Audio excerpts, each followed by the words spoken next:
নরসিংদীর মাধবদীতে টাকা চেয়ে না পেয়ে নিজের গর্ভধারিণী মাকে লোহার পাইপ দিয়ে পিটিয়ে মাথা ফাটিয়ে গুরুতর জখম করেছে এক মাদকাসক্ত ছেলে। ঘটনাটি ঘটেছে সোমবার সন্ধ্যায় মাধবদী থানার পাইকারচর ইউনিয়নের বালাপুর গ্রামে। আহত আয়েশা বেগম পাইকারচর ইউনিয়নের সাবেক চেয়ারম্যান মরহুম মিজানুর রহমানের স্ত্রী। অভিযুক্ত ছেলে তার মেঝ সন্তান উমর ফারুক। এই ঘটনায় ভুক্তভোগী মা বাদী হয়ে মাধবদী থানায় একটি লিখিত অভিযোগ দায়ের করেছেন। অভিযোগপত্র ও ভুক্তভোগীর পরিবার সূত্রে জানা যায়, ওমর ফারুক দীর্ঘদিন ধরে জুয়া ও মাদকে আসক্ত। টাকার প্রয়োজনে সে প্রায়ই পরিবারের সদস্যদের উপর অত্যাচার চালাত। ঘটনার দিন সোমবার সন্ধ্যায় সে তার মা আয়েশা বেগমের কাছে টাকা দাবি করে। টাকা দিতে অস্বীকার করলে ফারুক উত্তেজিত হয়ে ঘরের আসবাবপত্র ভাঙচুর শুরু করে। এক পর্যায়ে মা বাধা দিতে গেলে হাতের কাছে থাকা লোহার পাইপ দিয়ে তার মাথায় উপরিপরি আঘাত করে মাথা ফাটিয়ে দেয়। এতে তিনি গুরুতর আহত হন। আহত আয়েশা বেগম জানান, গত ৬ মাস ধরেই টাকার জন্য এমন উৎপাত করে আসছে।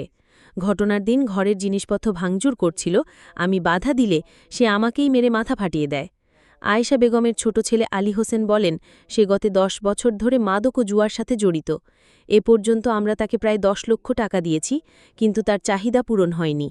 ঘটনার পর পরিবারের সদস্য ও স্থানীয়রা গুরুতর আহত অবস্থায় আয়েশা বেগমকে উদ্ধার করে নরসিংদী সদর হাসপাতালে নিয়ে প্রাথমিক চিকিৎসা দেন।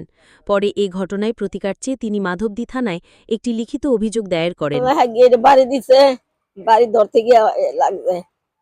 দুদিন ধরে আমার খাওয়া নাই, আমার কোনো টিয়া পয়সা নাই, এত টিয়া পয়সা না তারলে হ্যাঁ এরকম করে। আমার রিসেন্ট বড় উমর ফারুক, সে প্রায় ৮-১০ বছর যাবৎ নেশা এবং জুয়ার সাথে আসক্ত। সে জুয়ার সুপার এজেন্ট এবং প্রতিদিন সে নেশা করে। গতকাল সন্ধ্যার সময় সে, আমরা বাড়িতে কেউ ছিলাম না, সে এই ফাঁকে মারে এই বাড়ির দরজা টরজা সব ভাঙচুর করছে, ফ্রিজ ভাঙছে, সুকেস ভাঙছে এবং বাড়ির গ্রিল ভাঙছে, গেট ভাঙছে। মা এসে বাধা দেওয়াতে মার মাথায় বাড়ি দিছে। বিগত কয়েক মাস ধরে আমার ছোট ভাই মোহাম্মদ উমর ফারুক নির্যাতনে বাড়িঘর ভাঙচুর করে। গতকালকে আমরা বাড়ি ছিলাম না, রডা আমার মাথার মধ্যে আঘাত করছে। আঘাত করার কারণে অনেক ক্ষত হয়েছে।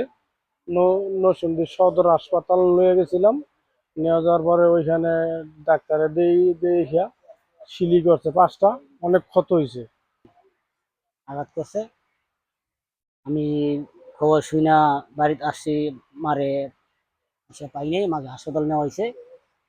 ছুটির সাথে সাথে হাসপাতালে গেলাম, গিয়ে দেখলাম আমার মায়ের মাথায় রক্ত, চুলগুলো জর্জরিত হয়ে গেছে রক্তে, এবং মার মাথায় 5টা সিলি লাগছে, সিলি দেওয়া হয়েছে। আমরা নরসিংদী সদর হাসপাতালে গিয়ে মারে চিকিৎসা নিয়ে তারপর মাধবদী থানায় অভিযোগ দাল করে মাকে বাড়িতে নিয়ে আসছে।